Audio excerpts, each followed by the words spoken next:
Hello everyone, and welcome back to the series where we explore the unexplored and the explored unexplored. Yay. Anyways, this video I wanted to tackle something more like related to animation than, you know, static images and all of the photo stuff that we did for the past two videos.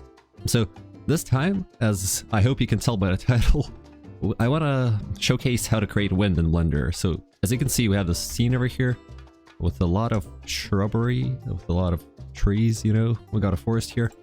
There we go. And as you can see, yeah, we got all of this stuff. And let's say we want the grass, or what am I even saying right now? We want all of this to move along and look like the wind is blowing. So let's start off with the simple things. So first of all, we'll actually want to separate everything so that you have like the leaves and the grass separate from like the rest of the stuff that you don't want to move. So like, let's say the wood, you don't want it to be like colliding with the wind.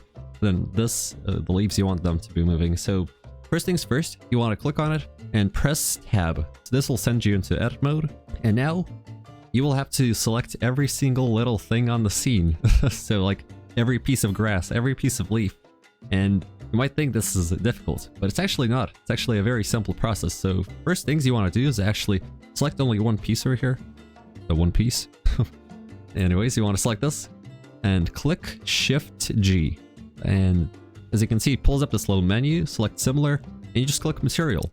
And boom, it's selected like every single piece of grass on the scene. So yeah, and then you just go through and you select everything. So like the vines, the ferns, the leaves, all of it. So yeah, I'm just gonna go through and select it real quick. And also, if you're selecting it, press and hold Shift when you're selecting it, so it doesn't deselect the rest of the stuff.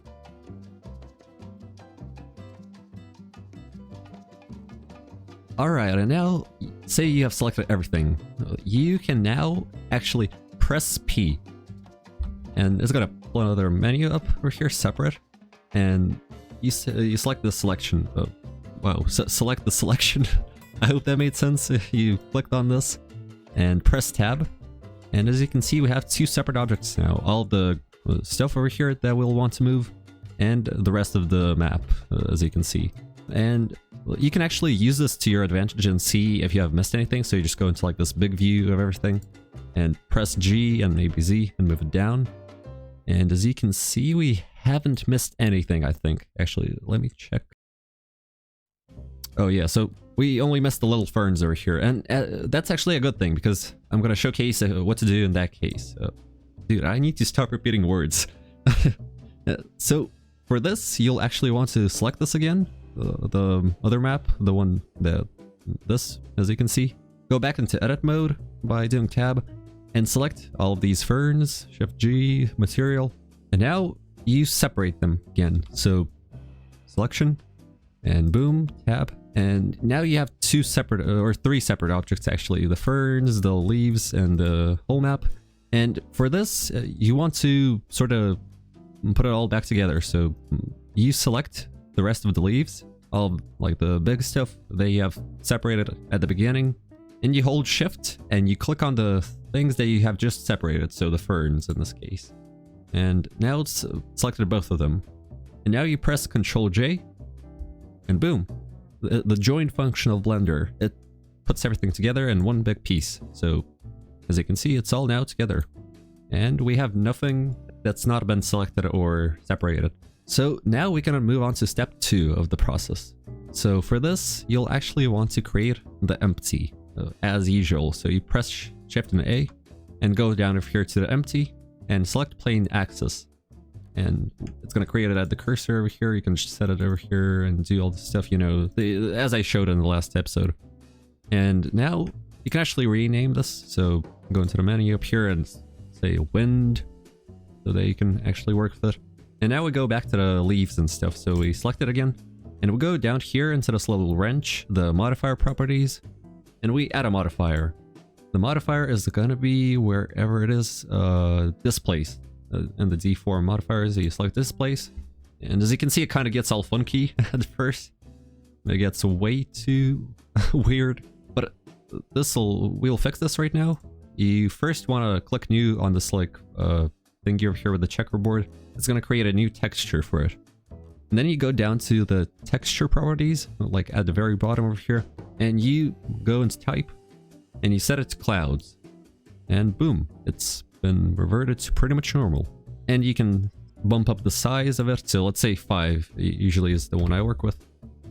And you can change around these values to get a more contrasty. As you can see over here, this showcases how the wind is going to be performing. So let's say if it's very contrasty and you have like a spot over here, then the wind is going to blow in waves. Right now it's all equal, so the wind is going to be influencing the whole scene pretty much at the same time. But as I said, you can change around these values and see what it does.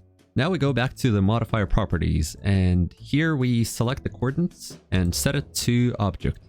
And the object, as you could have guessed probably, you use the eyedropper over here, the pipette, is going to be the wind, the empty. And as you can see, well, let's actually bump down the strength to like something 0.2. Usually it's 0.1, 0.2, maybe 0.3. That's usually around the strength you want to use. So anything higher than that, it's just going to get way too crazy. You're just going to get like a whole tsunami, just a thunderstorm. But now that you got everything done, it's pretty much game at this point. So you can move this and you can see how the wind influences it. So let's say G, Y, and as you can see, everything is moving as if it's windy out there. And for this, the only thing you have left to do is go over here, click on this, on the empty, and you press I to set a keyframe. And over here, as you can see, keying, you can set it to like location, rotation, and scale is what I usually have set. And it's going to automatically set it to that. Or it's automatically going to keyframe all of that stuff.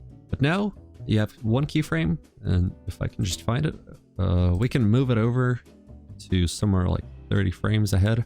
And then GY, or along the axis, there we go. Set another keyframe, and press, select both of these keyframes, press T, and set it to linear so it doesn't like start slowly, move fast, and stop slowly. It's just gonna move along without like a pause. So as you can see, if we play this, it moves the leaves, and you'll get a lot of lag with this. So that's the only downside you'll have. You'll get like 15 frames maybe. If you optimize the scene like really well, then probably you aren't going to get that lag. But usually what I do is, you know, test out something and then render the whole thing quickly, you know, in like a very crappy quality and just see how the wind influences it. And after that, you know, if it works, it works. But overall, this is what you want. And now, say you got like a good wind. It's all like proper. It's the strength that you needed. And now you want it to like work for the rest of the scene, so like, you know, influence all the grass and stuff, so the wind doesn't stop. But you don't want to keyframe all of that stuff. And for that, you'll actually go into the animation tab up here. You can do a horizontal split or a vertical split, or whatever works with you. You just split it up, and you go into this little window over here, editor type, and you go down here and select graph editor. And here what we're looking for is the little bender here. As you can see, this is indicating the movement of because currently we have the object selected. Let me just find it. Yeah, we have the empty selected over here, the wind. And this bend indicates its movement from this point to this point. And this is what you want to select. So you just click and drag, select these two, and then you press Shift E, and we extrapolate it so it keeps moving forever. So we select linear extrapolation, and boom, as you can see, if we just go over here, as you can see, it starts off and it moves and it doesn't stop. The keyframe has ended, but it's still moving. So as you can see, it's going to be moving forever until the end of the timeline at least. And the wind, it's going to be blowing, and you can kind of see it. And as you can see, 15 frames per second is what I get. So you just have to test it and find out what works for you. But overall, this is honestly as simple as it gets. So this is one of the few simple things that you can animate in Blender. Dude, can I stop getting these notifications, please, for once? Anyways, that is how you create wind in Blender. I hope this helped. Stay tuned for the 4th episode. Like, sub, 62% of you are only subscribed, so please do that. And yeah, peace, bye.